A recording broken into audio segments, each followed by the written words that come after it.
যিনি বাংলাদেশের আগামী দিনের ক্ষমতার মসনদে বসতে চান, জনাব তারেক রহমান, তিনি নিজেকে এখনো স্বাধীন ভাবতে পারছেন না।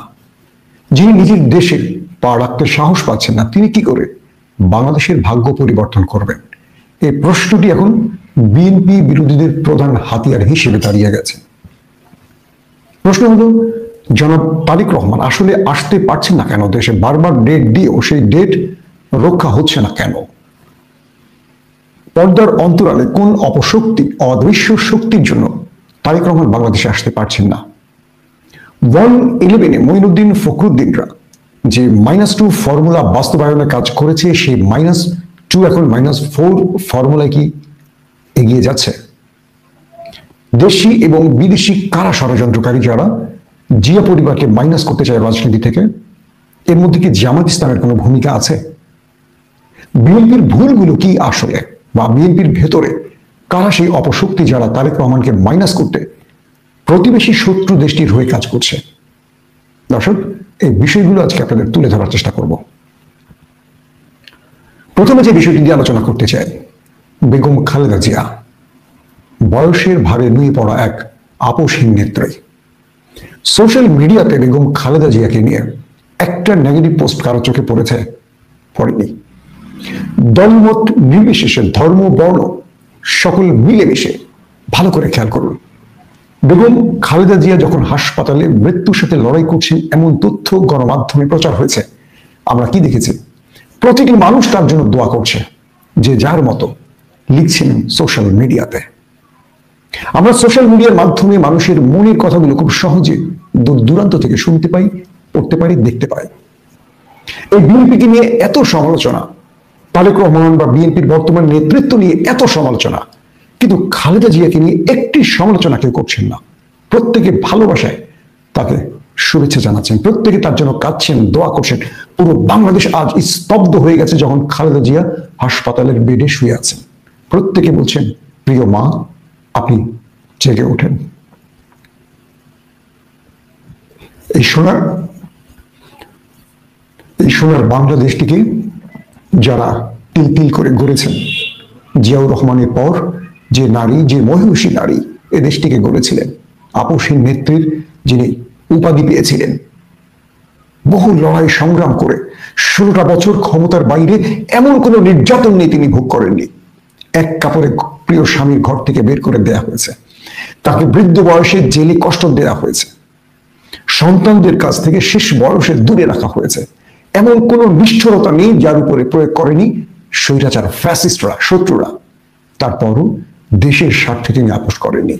একজন রাজনীতিকের নাম বলেন যিনি খালেদা জিয়ার পায়ের যোগ্য হয়েছেন? একজন আছেন? হ্যাঁ, আমরা জামাত ইসলামের শীর্ষ কয়েকজন নেতাকে দেখেছি যারা হাসতে হাসতে ফাঁসির রশি গলায় ঝুলিয়েছেন, কিন্তু আপোষ করেননি স্বৈরাচার ফ্যাসিস্ট কিংবা ওপারের শত্রুদের সাথে। কিন্তু খালেদা জিয়ার তুলনা খালেদা জিয়া নিজে একাই। সে মানুষটির ঘোর বিপদে তার একমাত্র বেঁচে থাকা সন্তান তারেক রহমান দেশে আসতে পারছেন না। এটাকে নিয়ে সোশ্যাল মিডিয়াতে অনেকে অনেক রকম সমালোচনা করছেন, কিন্তু খেয়াল করে দেখবেন তারেক রহমানের শেষ স্ট্যাটাস, ফেসবুক স্ট্যাটাসে আপনারা কি দেখেছেন? তিনি আসতে চান তার মায়ের কাছে, কিন্তু তার একক ইচ্ছায় সেটা সম্ভব হচ্ছে না। তার মানে অদৃশ্য শক্তির অনুমতি প্রয়োজন। তাহলে শেখ হাসিনা এই দেশ থেকে চলে যাবার পর ডক্টর ইউনূস যিনি ক্ষমতায় বসছেন, তারপরও আমরা বুঝতে পারছি এই স্ট্যাটাসের পর পর্দার অন্তরালে এখনো বাংলাদেশকে কন্ট্রোল করছে একটি ডিপ স্টেট, একটি এস্টাবলিশমেন্ট। কে তারা? তাদের উদ্দেশ্য কি কিছুটা হলেও তারেক রহমানের এই পোস্টে আমরা বুঝতে পেরেছি। তিনি নিজেকে অসহায় হিসেবে বলছেন, এবং কারা তাকে বাংলাদেশে আসার অনুমতি দিচ্ছে না, কারা তার সিকিউরিটি থ্রেট তৈরি করছে, তাদের নামটাও পর্যন্ত তিনি বলতে পারছেন না। ভালো করে খেয়াল করেন, মির্জা ফখরুল ইসলামকে সাংবাদিকরা প্রশ্ন করলে তিনি বলছেন যে তারেক রহমান তার সোশ্যাল অ্যাকাউন্টে এই বিষয়টিকে বলেছেন, তিনিও মুখ খুলতে রাজি না। তারেক রহমান যেটুকু বলেছে ওইটুকু পর্যন্ত। অথচ এই বিএনপি বলছে তারা এটা করবে, ওটা করবে, এই করবে, সেই করবে। তার মানে এই দেশ এখনো স্বাধীন হয়নি, এটা প্রমাণিত। যে দেশে বাংলাদেশের স্বাধীনতার ঘোষক শহীদ প্রেসিডেন্ট জিয়াউর রহমানের সন্তান আসতে পারবে না, যে দেশে তার মাকে দেখার জন্য তার একমাত্র ছেলে আসার অনুমতি পাইছে না, সেই দেশ কি স্বাধীন হয়েছে? বুকে হাত দিয়ে বলেন তো। আমরা যত লাফালাফি করি, এই দেশ স্বাধীন হয়নি। এই দেশ এখনো অন্ধকার, এই দেশ এখনো পরাধীন। প্রশ্ন হলো, পর্দার অন্তরালে কারা সেই অপশক্তি? আপনাদের মনে আছে 1/11-এ তারেক রহমানকে যখন বিভিন্ন ভৌতিক মামলায় জেলে নেওয়া হলো, তার উপর অকথ্য নির্যাতন করা হয়েছে। এটি গণমাধ্যমের খবর থেকে বলছি না, আমার নিজ চোখে দেখা। কারণ সেই সময়টিতে আমি চ্যানেল 1-এর সাংবাদিকতা করতাম এবং খালেদা জিয়া, তারেক রহমান, শেখ হাসিনার এই তিনজনের গ্রেফতারের পুরো নিউজটি আমার করা হয়েছিল।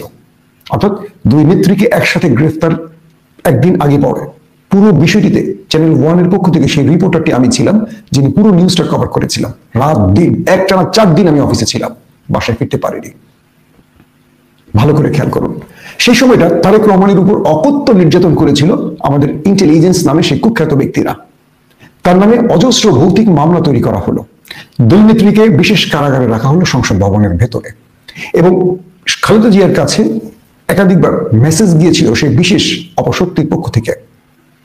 তারা বলছিল মইনির পক্ষ থেকে, নামটা বলে দিচ্ছি। প্রথমে দুজনকে মাইনাস করার চেষ্টা করা হলো। যখন দুজনের কাছে এই -2 ফর্মুলা পৌঁছে গেল, শেখ হাসিনা জীবন বাঁচাতে দেশ ছেড়ে পালিয়ে চলে গেলেন। খালেদা জিয়া জানবে, তার পরিবারও যায়নি। কিন্তু মজার বিষয় দেখেন, যখন সেনাবাহিনী বুঝতে পারলো শেখ হাসিনা পালিয়ে গেছে কিন্তু খালেদা জিয়া যাবেন না, মরে গেলেও তিনি যাবেন না, তাকে সরাতে পারবেন না, তখন মইনের পক্ষ থেকে একজন সেনা অফিসার খালেদা জিয়ার সাথে দেখা করতে গিয়েছেন এবং তাকে প্রস্তাব দিয়েছেন যে নেত্রী, যা হয়েছে ভুল হয়েছে, আপনাকে আমরা আবার নির্বাচনের মাধ্যমে ক্ষমতায় বসাবো, তবে আপনার উপর বা তারেক সাহেবের উপর বা রাজনৈতিকভাবে বিএনপির উপর যা হয়েছে আপনাকে ভুলে যেতে হবে। খালেদা জিয়া সেই শর্তে রাজি হননি। শেষ পর্যন্ত মইনীয় বাহিনী নিজেদের বাঁচাবার জন্য এক্সিট রুট তৈরি করতে শেখ হাসিনাকে বিদেশ থেকে এনে 1/11-এর পর একটি সাজানো নির্বাচনটি সবাই দেখেছে খুব ফেয়ার হয়েছে, কিন্তু ছিল সাজানো। এটা আর্মি অফিসাররা অনেকেই বলেছে পরবর্তী আমাদেরকে। শেখ হাসিনা ক্ষমতায় বসে, এরপর হাসিনা সেই 1/11-এর কুশীলবদের আর দেশে ঢুকতে দেয়নি, তাদেরকে দেশ থেকে একে একে বের করেছেন। পাশাপাশি ওপারের শক্তি নিয়ে শেখ হাসিনা বিরোধী দল দমনের নামে বিএনপি জামাতকে শেষ করে দেবার চেষ্টা করে। ওই সময়টিতেই, মানে 1/11-এর মাঝামাঝি সময়টিতে, খালেদা জিয়া যখন দেখলেন তার ছেলেকে নির্যাতন করে মেরে ফেলা হচ্ছে এবং তার কাছে সেনাবাহিনীর সদস্যরা যখন গিয়েছিলেন, তারেক রহমানের অবস্থা ভিডিও করে দেখানো হয়েছে যে আপনি এই দেখেন আপনার ছেলের অবস্থা, এবার আপনি দেশ ছাড়েন। খালেদা জিয়া তারপরও দেশ ছাড়েননি, নিজের ছেলেকে কোরবানি দিয়েছিলেন। শেষ পর্যন্ত একটি শর্তে রাজি হয়েছিলেন খালেদা জিয়া, আর সেটি হলো যে ঠিক আছে, তারেককে বিদেশি চিকিৎসার জন্য পাঠান, সে রাজনীতি থেকে সাময়িকভাবে বিরত থাকবে, অর্থাৎ রাজনীতি থেকে দূরে থাকবে। এই শর্তে মুচলেকার মতো বা একটি কি বলবো সিগনেচার দিয়ে তারেক রহমানকে লন্ডন পাঠানো হয়। খালেদা জিয়া নিজে যাননি, নিজের ছেলেকে রাজনীতি থেকে দূরে রাখার জন্য বা জীবন বাঁচাবার জন্য হোক, যেভাবেই হোক, তিনি একটি শর্তে রাজি হয়েছিলেন, নতুবা তাকে মেরে ফেলা হতো। এবং আপনাদের মনে আছে তারেক রহমানকে যখন হাসপাতালে আনা হতো, তিনি দাঁড়াতে পারতেন না, শুইতে পারতেন না, তার কাঁপুনি, সেই কাঁপুনির ভিডিও এখন ইউটিউবে আছে। কি ভয়ঙ্কর নির্যাতন তার উপর হয়েছে।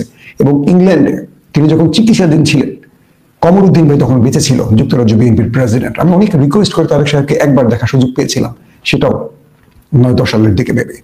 তিনি হাঁটতে পারতেন না, হুইল চেয়ারে দীর্ঘ সময় তার উপর চিকিৎসা হয়েছে।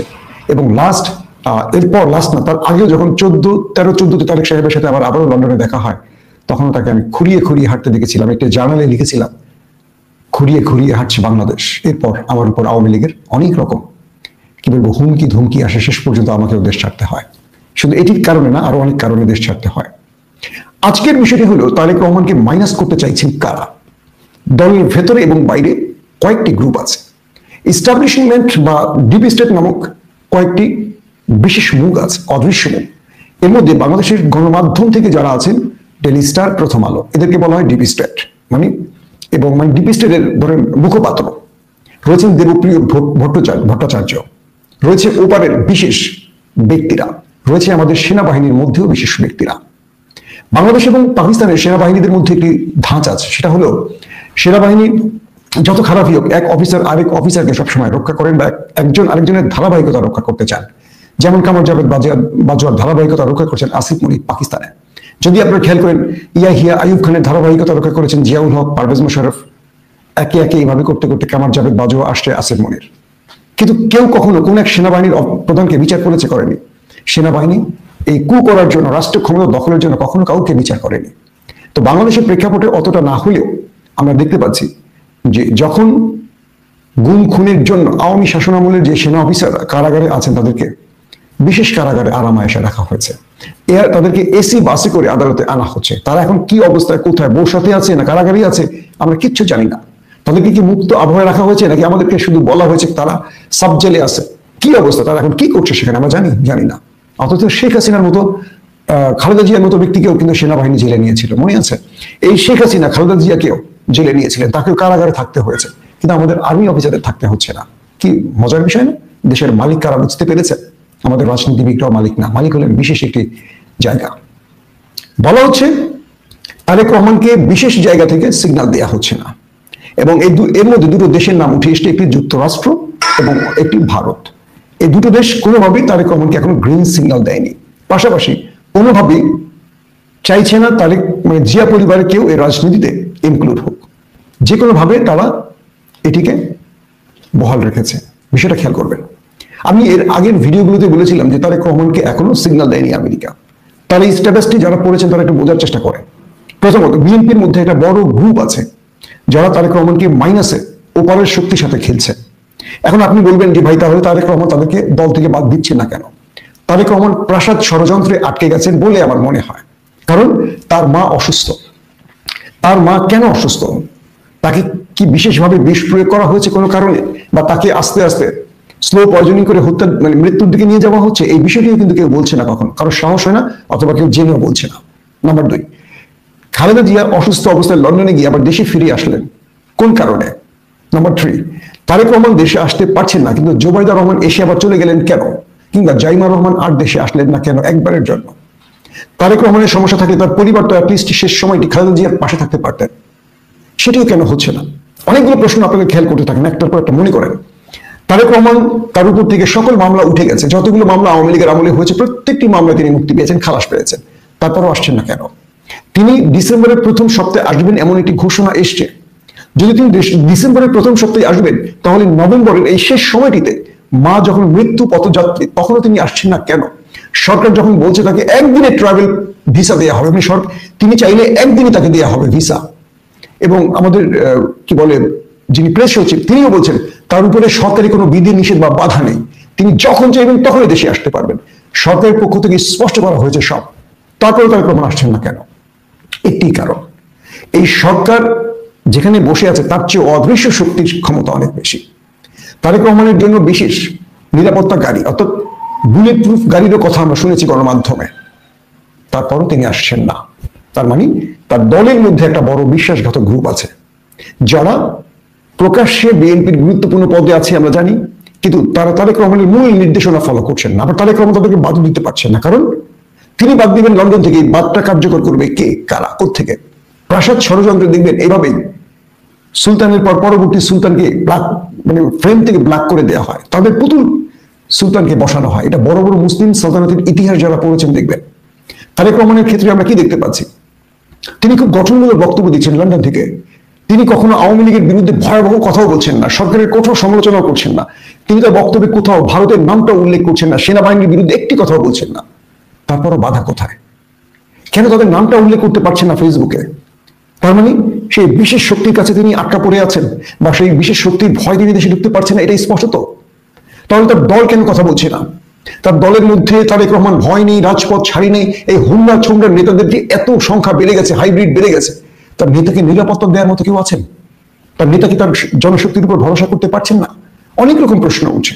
আসলে উত্তরটা হলো বিএনপি এবং জামাতের মধ্যে একটা দূরত্ব তৈরি করেছে বিএনপির একটা গ্রুপ। খেয়াল করবেন, কারণ খালেদা জিয়ার সময়টিতে যখন তিনি দায়িত্বে ছিলেন দলের, জামাত এবং বিএনপির মধ্যে একটা খুব ভালো সম্পর্ক ছিল, যে কারণে দেখবেন আমরা সবসময় এই দুটো দলের মধ্যে ব্যালেন্স তৈরি করার চেষ্টা করি। কারণ এই দুটো দল যতক্ষণ এক থাকবে, ইস্টাবলিশমেন্ট বলি বা ফ্যাসিস্ট শক্তি বলি, তারা মাথা উঁচু করে দাঁড়াতে পারবে না। বাংলাদেশে এই মুহূর্তে কেউ মানুক আর না মানুক, প্রধান শক্তি দুটো হলো জাতীয়তাবাদী ন্যাশনালিস্ট বিএনপি আর ইসলামিস্ট জামাত ইসলাম। কিন্তু দেখেন কৌশলভাবে, খুব কৌশলগতভাবে হাসিনা পালিয়ে যাওয়ার পরে এই দুটো দলের মধ্যে কারা বিভিন্ন কটূক্তি করে, উত্তপ্ত বাক্য ছড়িয়ে দুটো দলকে বিভাজিত করে একদম শত্রু বানিয়ে ফেলেছে। ওই শক্তিগুলো হলো ওই দেশের এজেন্ট। প্রথমে তারা জামায়াতকে বিএনপির কাছ থেকে দূরে সরিয়েছে এবং বিএনপিকে একা করে ফেলেছে। আপাত দৃষ্টিতে ইসলামিক শক্তি বলেন, আদার শক্তিগুলো বলেন, বিএনপির পক্ষে খুব কম আছে, যারা আছে তারা ওই ওপারের শক্তি, বাম রাম চাম এরাই আছে, এদের 14 জন নেতা থাকলে কর্মী আছে ধরেন 3 জন। সেই দল তারেক রহমানকে সেভ করতে পারবে না। এদের সবাইকে বিশেষ উদ্দেশ্যে বিএনপির সাথে ট্যাগ করা আছে। কে করছে? বিএনপি বাংলাদেশের মানে নেটওয়ার্ক। এখন তারেক রহমান যদি মনে করেন মিস্টার কদম আলীকে দল থেকে সাসপেন্ড করবেন, হবে না। তারাই সম্মিলিত তারেক রহমানকে সিস্টেম করে দেবে। তারেক রহমানের মা এখন বেঁচে আছেন কিন্তু দলীয়ভাবে অ্যাক্টিভ না। এই প্রাসাদ ষড়যন্ত্রে আটকে গেছেন তারেক রহমান। তিনি দেশে আসবেন, দেশে এসে দায়িত্ব নেবেন, দায়িত্ব নিয়ে তিনি ধীরে ধীরে তার বলয়টাকে স্ট্রং করবেন, দেন তিনি শত্রুদেরকে সরাবেন। কিন্তু তিনি এই মুহূর্তে পারছেন না। শত্রু মিত্র দেখেন, সংস্কারপন্থী অনেকেই চলে এসছে, এবার নমিনেশনও পেয়েছে। অনেকভাবে দেখেন, ভালো করে খেয়াল করেন, নমিনেশনের আপনারা মনে করেন সব তারেক রহমান দিয়েছে, ইম্পসিবল। সব তারেক রহমান দেয়নি। অনেক প্রার্থীকে তারেক রহমান দেয়নি, দিয়েছে ঢাকার হাইকমান্ড।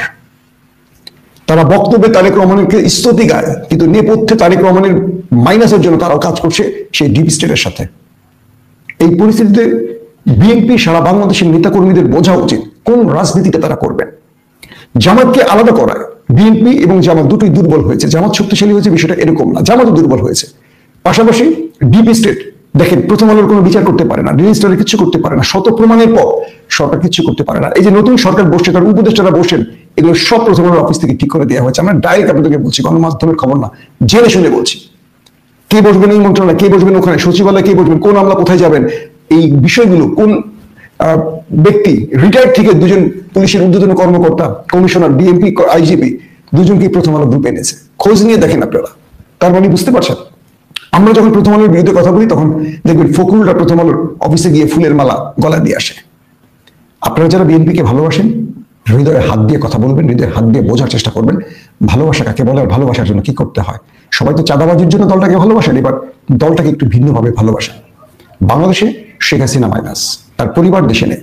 খালেদা জিয়া অসুস্থতার জন্য মাইনাস, এবার তারেক রহমানকে মাইনাস করার পরিকল্পনা চলছে। তার মানে -4 অথবা 2 পরিবারকে মাইনাসের ফর্মুলা চলছে।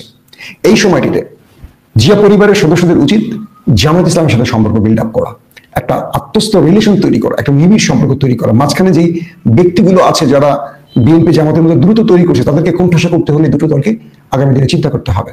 তারেক রহমানকে যারা ভুল প্রেসক্রিপশন দিচ্ছেন, তাদেরকেও তারেক রহমানকে চিনতে হবে। যে নেতা অন্যের ইশারায় আটকে আছেন, তার মাকে শেষবারের মতো দেখতে আসতে পারে না, সেই নেতাকে এবার প্রকাশ্যে কথা বলা খুব জরুরি। কারণ আগামীর রাজনীতি তারাই ঠিক করবে যারা সাহসের সাথে লড়াই করবে। তারেক রহমান দেশে আসবেন কি আসবেন না তার ইচ্ছা, কিন্তু তিনি দেশের জন্য অনেক বড় স্যাক্রিফাইস করছেন, এটাকে আমাদের সেলুট জানাতে হবে। যিনি তার মায়ের শেষ সময় কাছে আসতে পারছেন না, তার বেঁচে থাকার জন্য না, তার দেশকে রক্ষার জন্য এটা করছেন। কারণ তার বেঁচে থাকার উপর দেশ রক্ষার অনেক বড় যোগসূত্র আছে। দর্শক, শেষ সময় যে কথাটি বলতে চাই সেটি হলো, আমার এই বক্তব্য কোনো বিশেষ গ্রুপের বিরুদ্ধে না। আমি অদৃশ্য শক্তির বিরুদ্ধে যে কথাগুলো বলছি, সেই অদৃশ্য শক্তিকে কম বেশি আমরা চিনি।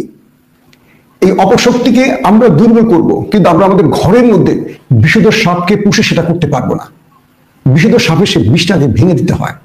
গত 15 মাসে এই দেশ কতটুকু এগিয়েছে, কতটুকু পিছিয়েছে কম বেশি আপনারা বোঝেন।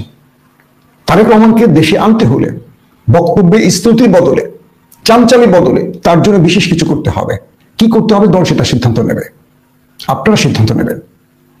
আবারও বলছি, আওয়ামী বিরোধী যতগুলো শক্তি আছে তারা সবাই এক টেবিলে বসেন, একসাথে সিদ্ধান্ত নেন আগামী দিন বাংলাদেশ কিভাবে চলবে, কাদের ইশারায় চলবে। দেশ কি স্বাধীন হয়েছে না পরাধীন? যদি পরাধীন হয়, কাদের কারণে পরাধীন? এই মুহূর্তে বাংলাদেশ যদি স্বাধীন না হয়, নিজেকে স্বাধীন মনে না করে, 2000 মানুষের জীবন, 40,000 মানুষের রক্তাক্ত আহতের ইতিহাস, পঙ্গুত্ব, অন্ধত্ব যদি বাংলাদেশে স্বাধীন করতে না পারে, এই বাংলাদেশ আর কখনো স্বাধীন হবে না। জিয়া পরিবারের অনেক বড় ভূমিকা আছে দেশ স্বাধীনতার জন্য। আগামী দিনে জিয়া পরিবারকে প্রয়োজন। জিয়া পরিবারের দায়িত্ব যদি না নেয় বিএনপি, এই বিএনপি 1000 টুকরায় ভাগ হবে। আবার বলছি, আমাদের আশপাশে ষড়যন্ত্রকারীরা আছে, তাদেরকে চিহ্নিত করেন। আমরা ষড়যন্ত্রকারীদেরকে প্রতিহত করব, তারপর দেশ স্বাধীন করব। এটাই তো। নতুবা আমরা যদি টেম্পো স্ট্যান্ডে বসে থাকি, আমরা যদি লঞ্চঘাট ফেরিঘাট দখল নিয়ে বসে থাকি, কারো জমি নিয়ে বসে থাকি, এই দেশ স্বাধীন হবে না। সো তারেক রহমানের জন্য যাদের ভালোবাসা আছে, আসুন রাজপথে নামুন। নেতার জন্য এবার প্রকৃত কর্মীর প্রমাণ দেখান। প্রত্যেকে ভালো থাকবেন। আল্লাহ হাফেজ। 16 মাসের সব থেকে বড় সফলতাটা প্রকাশ করলো সরকার, যার পর নাই খুবই খুশি। এবং এই কাজটা করতে পেরে আমার মনে হয়েছে সরকারের সবাই এক ধরনের উল্লসিত, এবং তারা মনে করছে যে এবার তাদের মিশনটা, তাদের যে মিশন, সেই মিশনটা বোধহয় সফল হলো।